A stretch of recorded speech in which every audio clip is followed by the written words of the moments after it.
Տիկին Մայլյան, տեղեկացանք, որ հանդիպում է եղել, ինչ մանրամասներ կհայտնեք, ինչ փոխանցեցիք Սամվել Կարապետյան եւ ինչ ակնկալիքով եք հանդիպել։ Գիտեք, ընդհանրապես ես ամբողջ օրը մշակույթով զբաղված, ուսանողներով զբաղված, երբեք չէի մտածի, որ նաև կմասնակցեմ նման առիթների, բայց երբ քաղաքականությունը գալիս է քո ետևից, արդեն դու Եվ հետո մենք բոլորս նաև մշակույթի գործիչներից քաղաքացի ենք, մեր երկրի քաղաքացի ենք եւ անտարբեր չենք կարող լինել։ Ես ամեն դեպքում իմ ամբողջ գիտակցական կյանքում, ինչքան որ ես կամ, ինչքան որ ինձ ճանաչում են, ես միշտ կարծիք եմ արտահայտել, ես միշտ էլ խոսել եմ, միշտ էլ անտարբեր չեմ եղել, այնպես որ սա նորություն չի։ Իսկ այսօրվա հանդիպումը շատ ջերմ, մտերմիկ, հյուրընկալ, շատ հաճելի հանդիպում էր, որտեղ մենք կարողացանք փոխանցել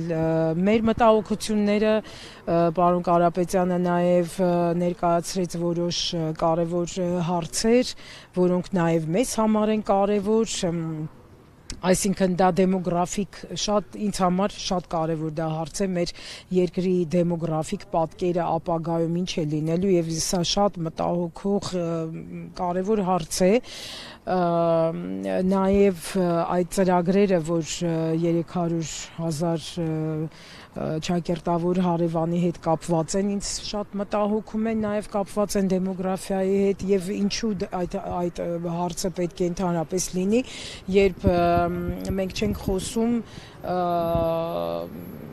600,000 հայի մասին, ովքեր ապրում էին այնտեղ եւ կոտորվեցին եւ մինչ օրս շարունակվում է մշակութային ջարդը, մինչ այսօր շարունակվում է խաղաղության մասին, այսինքն ոչինչ չենք տեսնում խաղաղության մասին, դա զուտ խոսքեր են, չգիտեմ, պատմականորեն մենք պետք է միշտ զգոն լինենք նման հարևանների հետ, որտեղ նման հարևաններից մենք երբեք խաղաղություն չենք սպասել, երբեք, այնպես որ սա շատ կարևոր է, նաև խոսեցինք մշակութային հարցերից, բոլորս էլ ունենք մեր տեսլականը, ունենք մեր ծրագրերը, կուզենայինք, որ այսպես լինի, այնպես լինի, այդ հարցերը կարևոր են, ճիշտ է, այս պահին միգուցե շատ կարևոր չեն, բայց ապագա ղեկավարի համար այդ հարցերի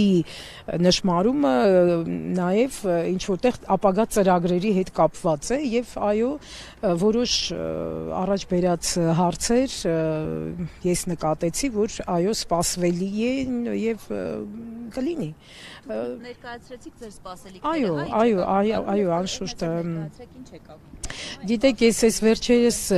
ունեցա որոշ տեսանյութեր, որ կապված մեր հերոսների մասին, ինձ համար շատ կարևոր է, որովհետև ես այդ սերունդն եմ, ես տեսել եմ հաղթանակած բանակ եւ ես խոնարհվում եմ մեր բոլոր զինվորների, ովքեր մեր հայ մարդու արչեւ, ովքեր անցել են պատերազմ, ովքեր չեն զոհվել եւ Փառք նաև զոհվածներին եւ դա մեր ժողովրդի հերոսական կյանքն է, դա մեր հայրենիքի համար է, այդտեղ ուրիշ հարց ուղղակի լինել չի կարող։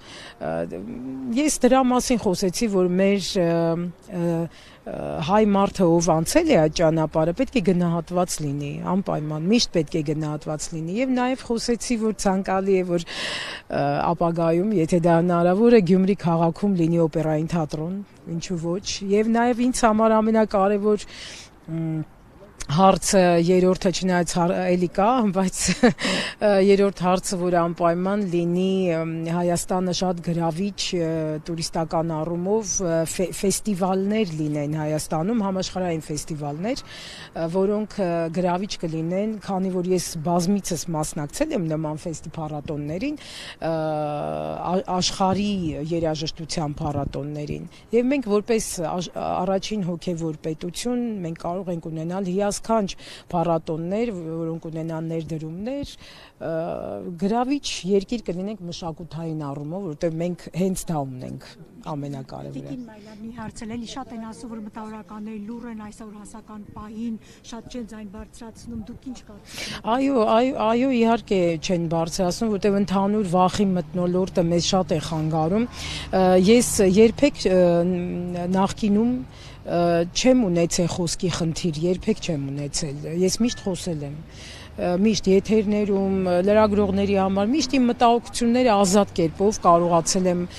ասել եւ երբեք չեմ ունեցել հակադիր ինչ որ վատ վերաբերմունք չեմ ունեցել, երբևիցե։ Իսկ հիմա երբ դու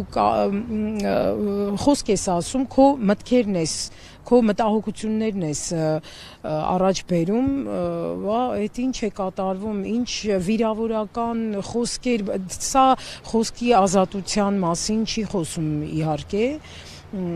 եւ այս առումով եւս մտահոգություն կարող եմ առաջ քաշել, իհարկե։ Բաժանորդագրվեք Արմաթ մեդիայի ալիքներին սոցցանցերում։ Հետևեք մեզ նաև Armat Media AM կայքում։